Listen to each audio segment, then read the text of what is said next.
Hey there film fans, today I want to talk to you about the directorial debut of Joel Edgerton, who's also the star of The Gift. The Gift is a psychological horror starring Jason Bateman and Rebecca Hall as Robin and Simon, a couple who've recently relocated back to LA, where they run into one of Simon's school friends, Gordo. Gordo, played by Joel Edgerton, also referred to as Gordo the Weirdo by Simon, starts to be a bit overly friendly, giving them lots of gifts they're not asking for, and quickly it becomes a little bit sinister.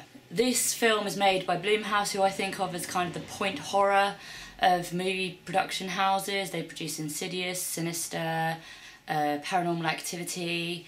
However, this isn't your typical horror. It's a lot more psychological, more thrillery, although the trailer does make it out to be a horror. People have been moaning that the trailer gives away too much, but I actually think it misleads slightly in that direction.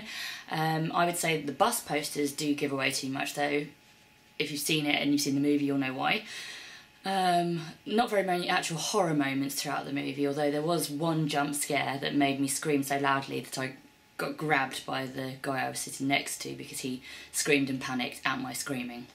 The performances are excellent, and it's definitely a very impressive directorial debut by Joel Edgerton. It's a very atmospheric movie, and it's also interesting, I think, that you're introduced first to the characters of Simon and Robin, and therefore you kind of have an intrinsic trust of them. They're the goodies in the situation, which is interesting because you've only just met them as well, but for some reason that's the way that movies tend to play out. The person you're first introduced to, you know, if you think they're good, then that's how they will be, but this kind of messes with that. When you see the house, it's almost entirely made of glass, so your first thought is that it's going to be one of those stalker movies where you see the person outside in the garden looking all creepy.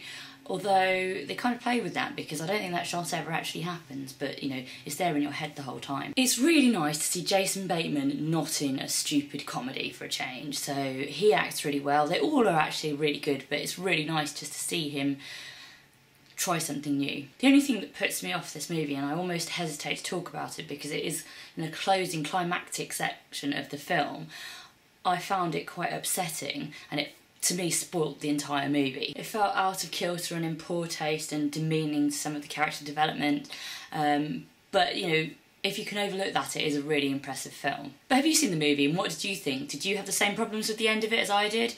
Let me know in the comments, and please do subscribe to my channel.